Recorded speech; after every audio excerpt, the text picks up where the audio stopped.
Hello from Gardening at Dwensa here in Ireland, and in this video I'm going to show you a few plants that I have in flower at the moment, both orchids and, well, other things.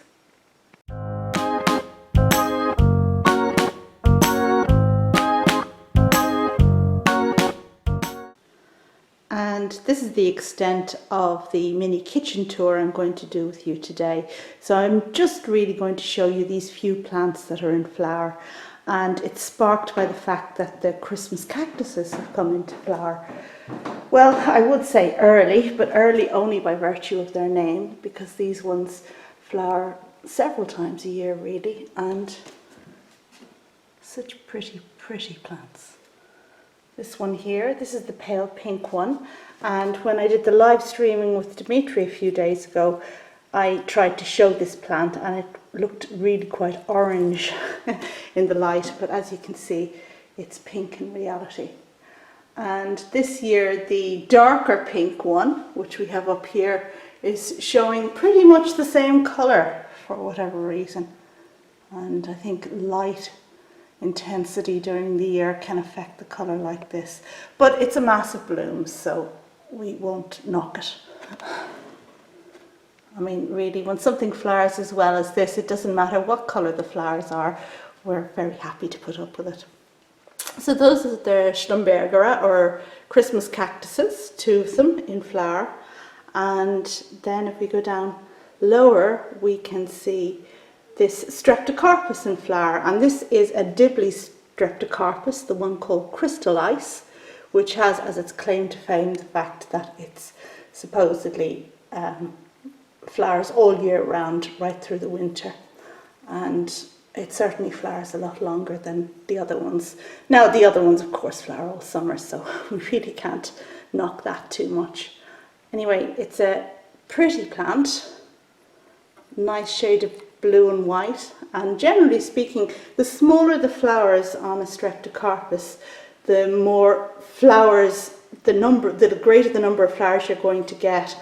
So if that's what rocks your boat, then you need to look out for small flowered Streptocarpus. This one, I like the leaves as well. It's got quite narrow leaves. Some of them have enormous, great giant leaves, and yeah. Okay, so that's the Streptocarpus, and down here we have the Christmas cactus, which I showed you. And moving over here, I have a couple of orchids. And the first one I want to show you has been requested. It's my Latouria Dendrobium called Lutin Blanc, and as usual, a full list of the plants I've discussed in this video can be found in the details, and the list of names runs according to order in the video mention of them, so you'll see the spelling of this plant there. But this is a Latouria type Dendrobium, and it's just coming back into flower. Now some of you will remember how this flowered for such a very long time for me before, with a mass of flowers, and I hope it's gearing up to do the same thing again. We've certainly got this spike over here, and at the back here we've another one, and I think there are several points at the tips of leaves where spikes are going to produce in a very short period of time. Now you'll see that there are some marks on the leaves in this plant, and I'm not really quite sure what they're to do with, and the pseudobulbs as well.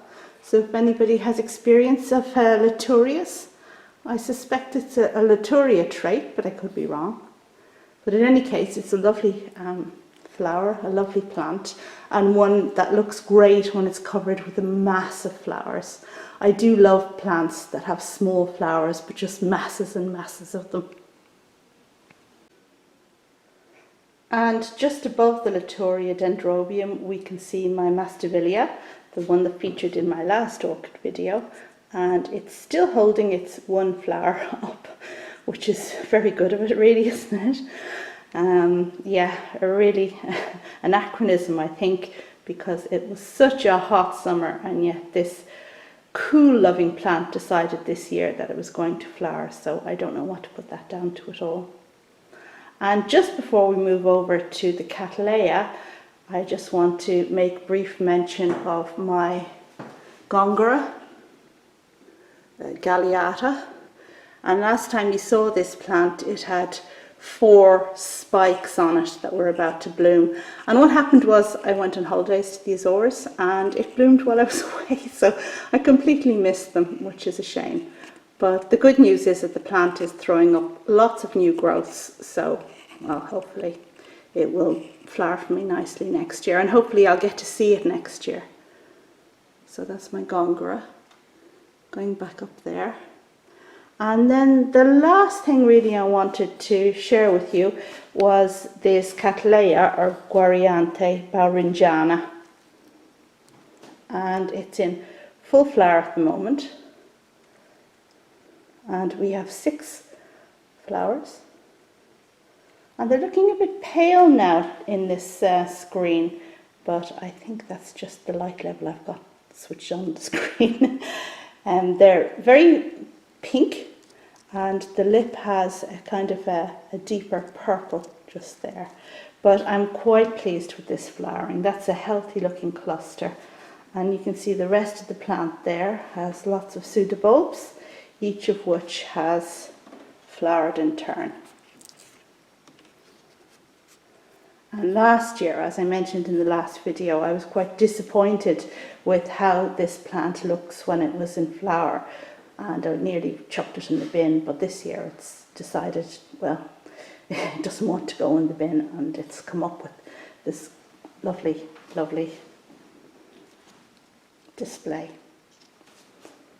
So I'm glad to catch that before it finally disappears. I don't know how long these flowers are going to stay for, but there is something Dendrobium-like about the flowers. Maybe when they were less opened, they do look Cattleya-like now that I examine them here on the video. Okay, and that's about it. That's all I wanted to show you at the moment, but check back for lots more plant and plant type videos. Thanks very much for watching. Bye.